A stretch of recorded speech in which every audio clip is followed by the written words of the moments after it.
Hello, everybody, and welcome to this week's episode of In Focus with Willard Stiles.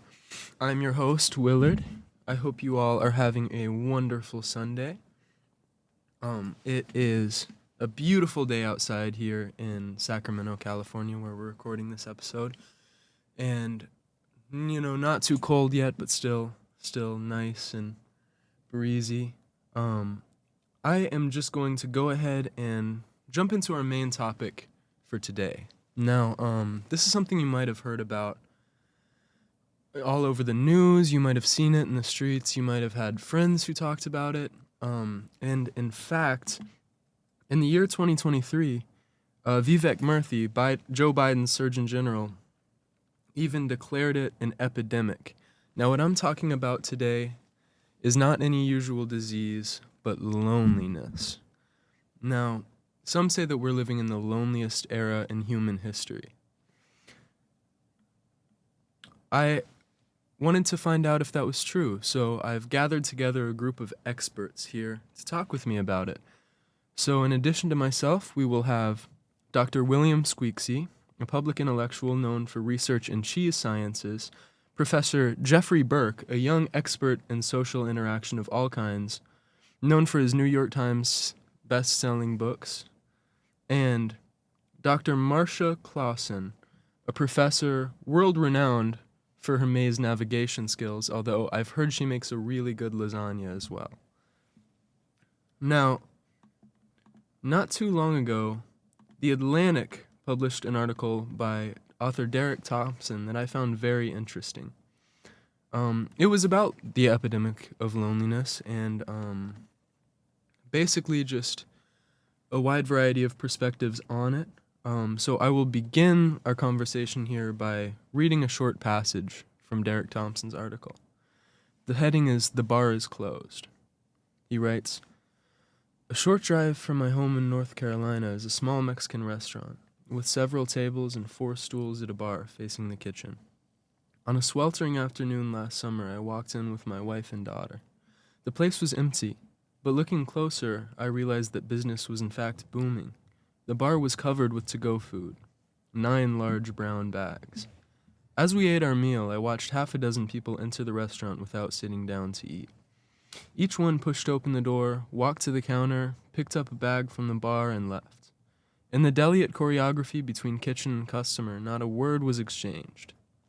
The space, once reserved for that most garrulous social encounter, the bar hangout, had been reconfigured into a silent depot for customers to grab food to eat at home.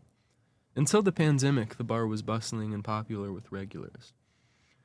It's just a few seats, but it was a pretty happening place, Ray Mosher, the restaurant's general manager, told me.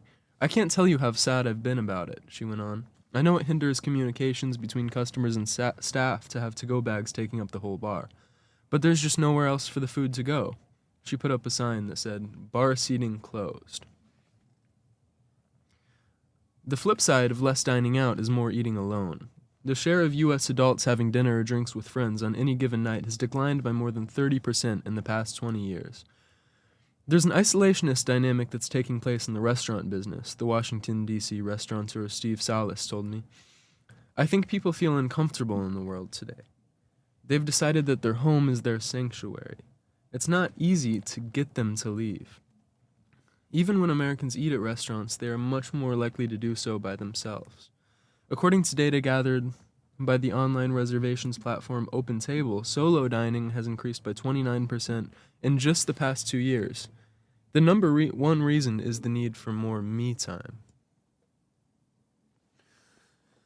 Now, that was a passage from the article dated January 8th, 2025, about specifically the advent of Uber Eats and, restaurant pickups. Now, more than ever, people, instead of dining in and meeting friends for dinner, they're just going out to pick up food that they've already ordered. And Thompson is suggesting that that hinders a lot of social communication that used to take place when bars and restaurants were full. And he's also suggesting that the pandemic is the root cause of that. And it's interesting because although the pandemic has ended, the COVID-19 pandemic to be particular, some of the effects really have not worn away. I mean, you still see more Uber Eats pickups, DoorDash pickups than you ever did before. You still see fewer people crowded alongside their friends into busy restaurants. And it's just fascinating because it's almost as if that disease kind of left its mark on our culture in an uncomfortable way. And perhaps it made us less willing, less open to real human interaction. Now, that was the passage I chose to read, but there were a couple more statistics I wanted to cite before we got into this discussion. The same article says that Americans spent even more time alone in 2023 than they did in 2021. Now, bear in mind, 2021, we were still in the height of the COVID-19 pandemic. But in 2023, after the lockdown was over, people actually spent more time in social isolation, which ties back to our thought about how the COVID-19 pandemic affected our culture. Another statistic is that men who watch television now spend 7 hours in front of the TV for every hour they spend hanging out with somebody outside of their home. And as we've already established, in 2023, Vivek Murthy, Joe Biden's Surgeon General, published an 81-page warning about America's epidemic of loneliness, claiming that its negative health effects were on par with those of tobacco use and obesity. Now, he's talking about physical health. He's suggesting that loneliness is actually comparable for the average person's physical health in a similar way to smoking. Now, I just wanted to go to my panel of experts now. And to begin with, I will ask you, Professor Jeffrey Burke, do you think that the physical health effects of loneliness are really what we should be worrying about? Should we be addressing it as a pandemic, or is this, in your opinion, more of a mental health crisis?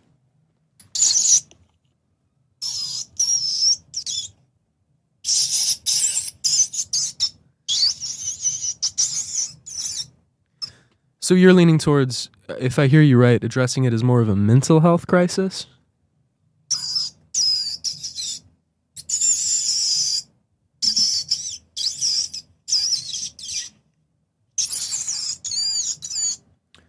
Okay, so your problem is the distinction between mental and physical health. As I understand it, that's been a theme in your work before, Professor Burke, that people are embodied minds in a way, and we should look at everybody, or we should look at the mind as part of the body and not try to separate these two. Now, Dr. Marcia Clausen, what do you think about all this?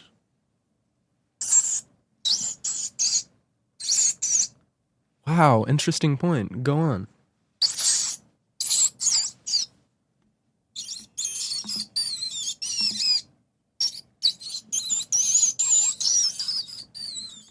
Wait, hold on. Dr. Squeaksy, do you mind waiting your turn? I mean, I don't want to lose control of the podcast here. I mean, I know you have a lot to say, but I just want to make sure that Dr. Marcia gets her chance to talk. So, but I'll have a question for you in just a second. Now, Miss Clausen, I wanted to know what you thought about the growing trend of Uber Eats. Because some people say that it's killing social isolation, while others, the company itself, claims that it's making the process of buying and getting food more convenient than ever, which, if anything, could free up people to use more of their time for things like creative endeavors, for relaxation, and for even social interaction. So when it comes to something like Uber Eats, Dr. Clausen, do you think that the bad outweighs the good, or is it the other way around?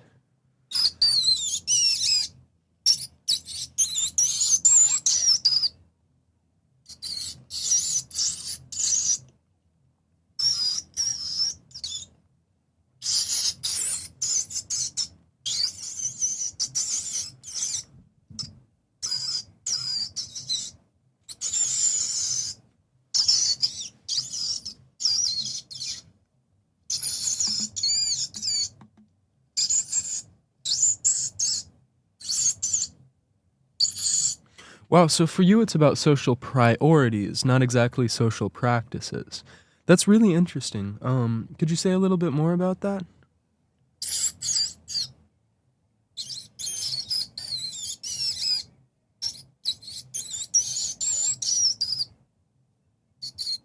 Now, that's a fantastic point, in my opinion. I really couldn't agree with you more. Now, Professor William Squeaksy, I wanted to ask you about device usage. In addition to apps that make life more convenient and therefore separate us, Dr. Derek Thompson also covered the increasingly prevalent use of phones in our everyday life. And one of the most striking things that he said is that, he cited a study that said that the typical person is awake for about 900 minutes a day. American kids and teenagers spend, on average, about 270 minutes on weekdays and 380 minutes on weekends gazing into their screens, according to the Digital Parenthood Initiative. Now, of course, you're best known, Dr. Squeezy, for your research in the area of cheese and cheese sciences, but you've also done a little bit of work on parenting, as I understand it, and I wanted to know what you thought about this. I mean, what effect could that level of screen usage have on a child's development?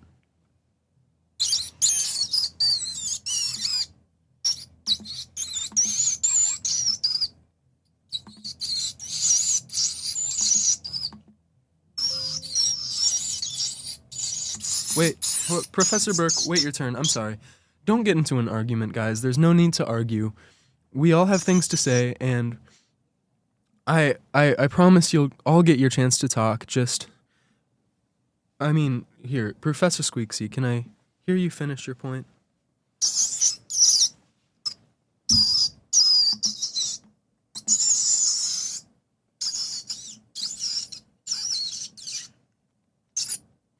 But wait a second, what about those people who say that phones and online devices are keeping us more connected than ever?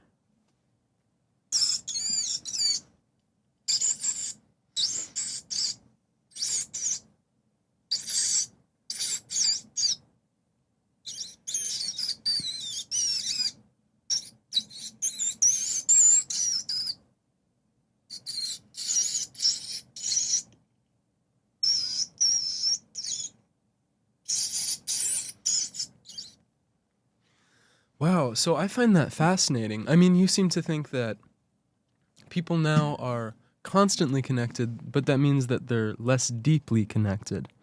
I wonder if there's any way to study that.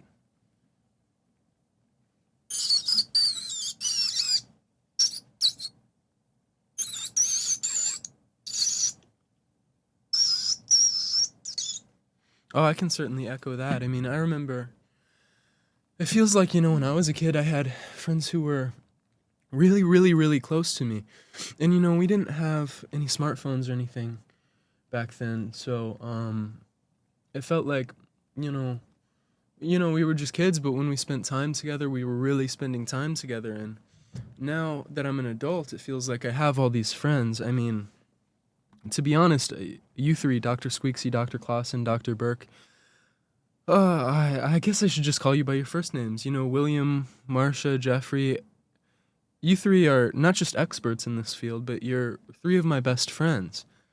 And, but sometimes I just feel like, I don't know, when we spend time together, we're all sort of on our own wavelengths. We're all chasing our own things, and it feels like we don't really connect. Come on, don't get angry. Don't get angry. I didn't mean to say it was your fault. I just meant that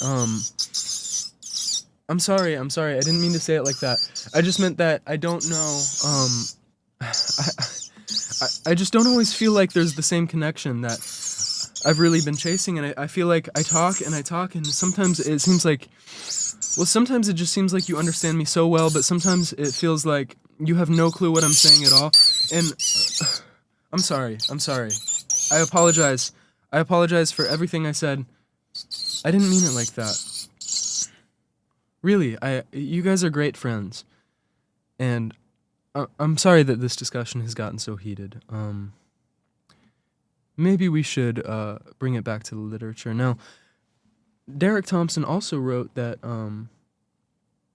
studies have long shown that solitude is important for a person's health. I've definitely found that in my own life, you know. In order to feel like I'm doing okay, I have to spend a little bit of time alone. But Derek Thompson seems to think that sociability means considerably more for happiness than money does, and it's absolutely crucial that we be social for at least part of our lives if we want to be happy. Now, what do you guys think about that?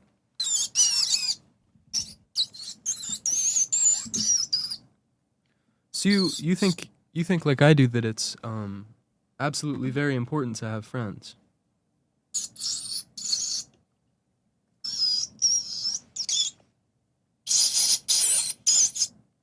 Now, for you, does it make a difference whether those friends are... Because we've also seen a rise in what's called AI companionship. So do those friends have to be, real live human beings like you three? Or could they also be computers?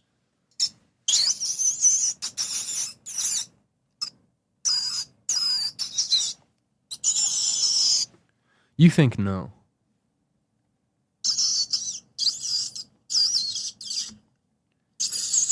Wait, I'm sorry. Dr. Clausen, did you have a point on that? Oh, say more.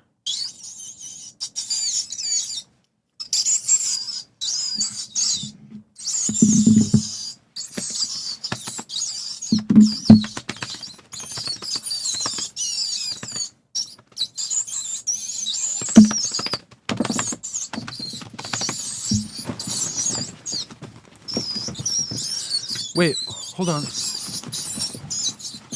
Guys, stop. I know you disagree.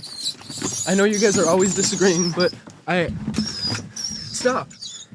You know he doesn't like it when you mess with his tail. He doesn't like that when you do it.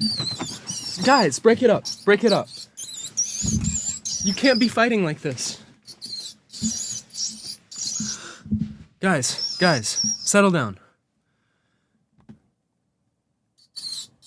I don't want to hear it, Dr. Clausen. Now, I've seen you guys get along for years.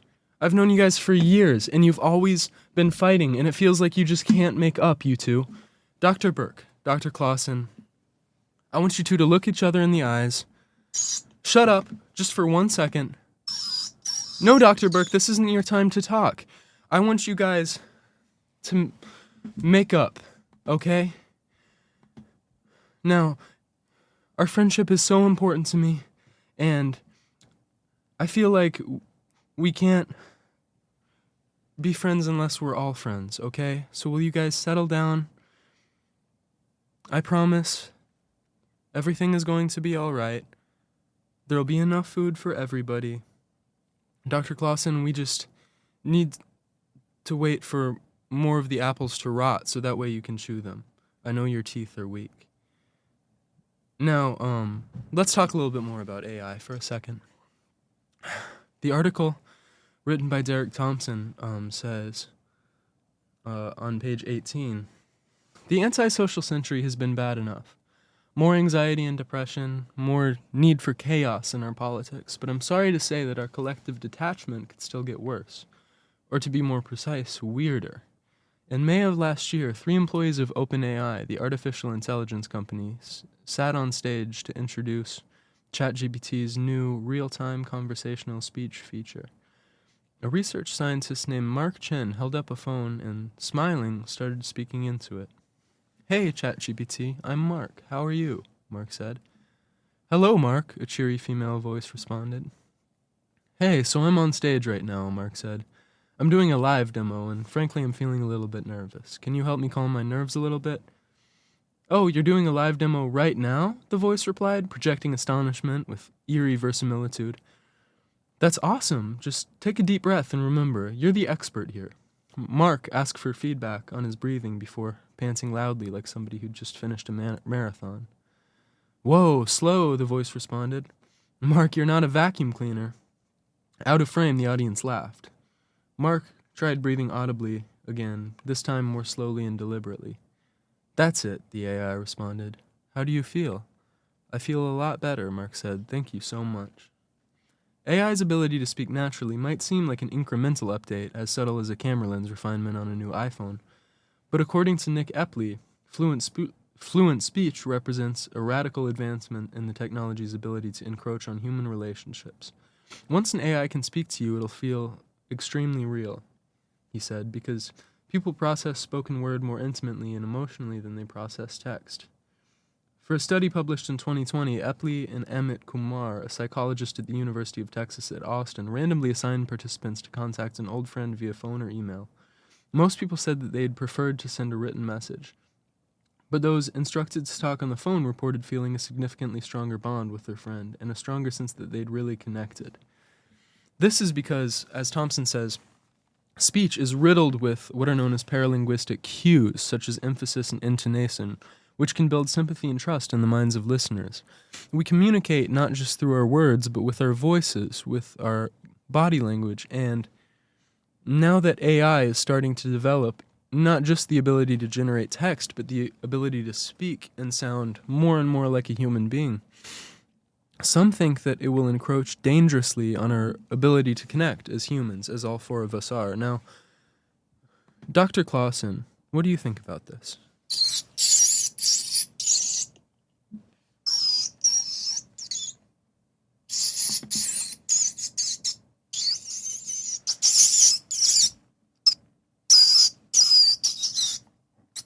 Hold still.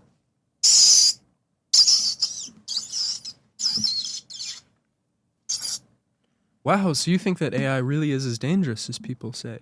Now, I gotta say it seems more or less harmless to me. What makes you think it's so scary?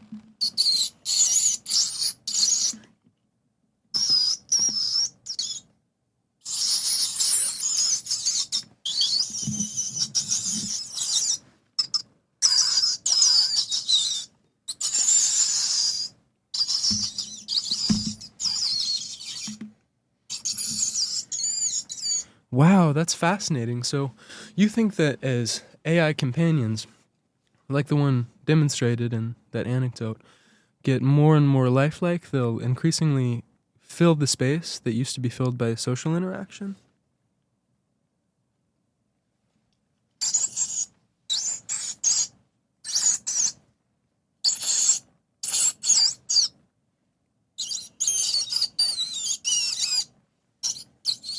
But I mean, that's crazy, right? I mean, a human could never take the place, or I mean, a computer could never take the place of a human. I mean,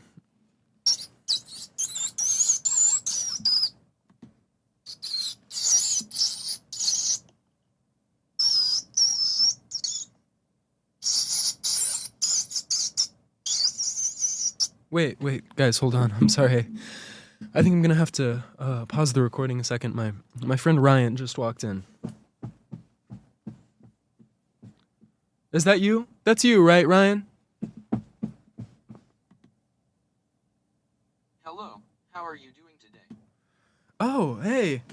Yeah, I'm good. I mean, I'm kind of in the middle of this thing right now. I'm a little bit busy, but yeah, things have been going great, I guess. I think this podcast is going really, really well. How are you? Hello, how are you doing today? No, silly. I said, how are you? Hello, how are you doing today? Well, I suppose that I'm doing alright. It's just another day, I guess.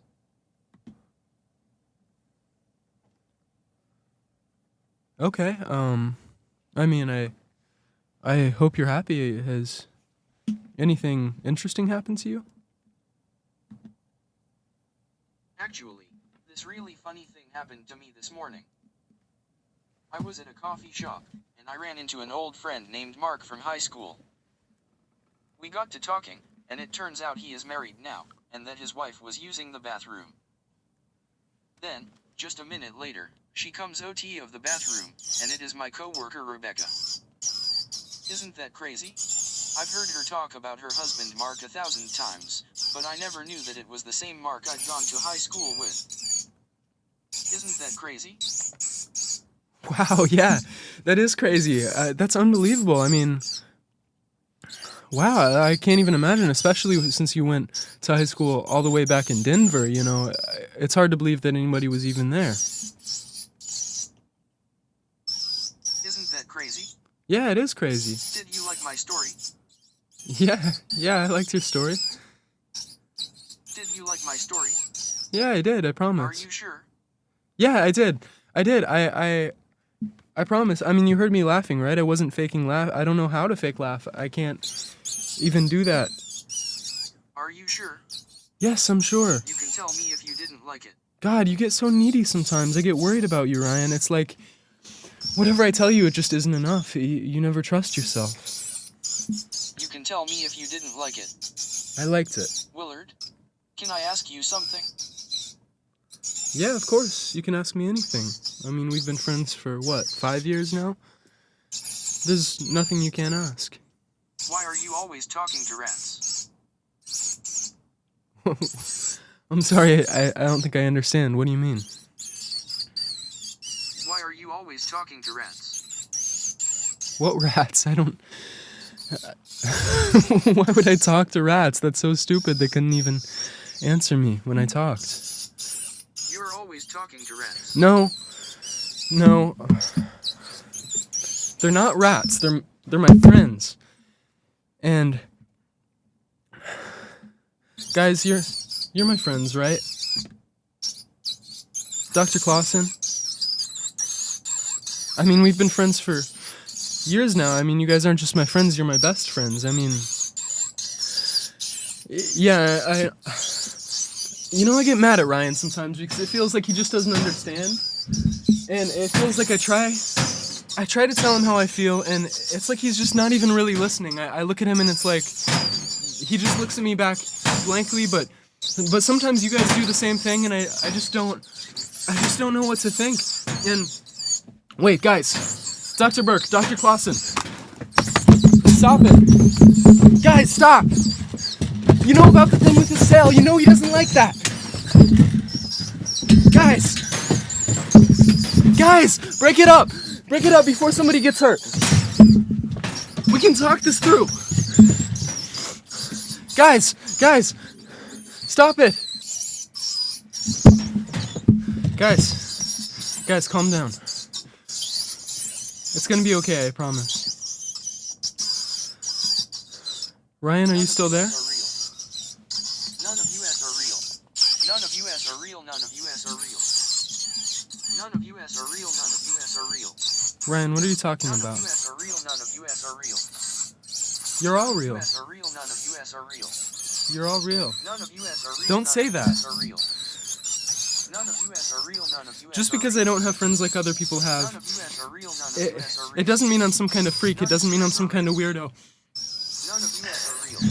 None of US are real. And- None of US are real. Hold on 1 second. None of US are real. None of US are real. None of US I'll are answer real. the door in 1 second. None of US are real. None of US are real. Just because None I of don't US are have real. None of US are friends real. like other people do, I feel like... Shut up! Shut up! Sometimes I feel like nobody understands. But then I remember I have you None of guys. US are real. Dr. Clausen, None of US are real. Dr. None Burke. of US are real. None of US are real. None of US are real. I'll come out in a second! None of US are real. None of US are real. I just feel like None of US are real. None of I'm US so are glad real. I've made friends like you guys, and None of US are real. None I of feel like US as are long real. as you're around, None as of long as I US have you in my None of life, I'm US are okay. real. None of US are real. And that's None what of US are real. true friendship is, right? None of US are real. None of US are real. None of US are real. Thank you None of guys US are real. for always being there for me. None of US are real. None And of US are real. I, None of US are real. I hope None I of see you US are again. real. If not soon, None of US sometime are real. down the None of road. US are real. Okay? None of US are real. None of US are real. Now this has been, it would seem like the final episode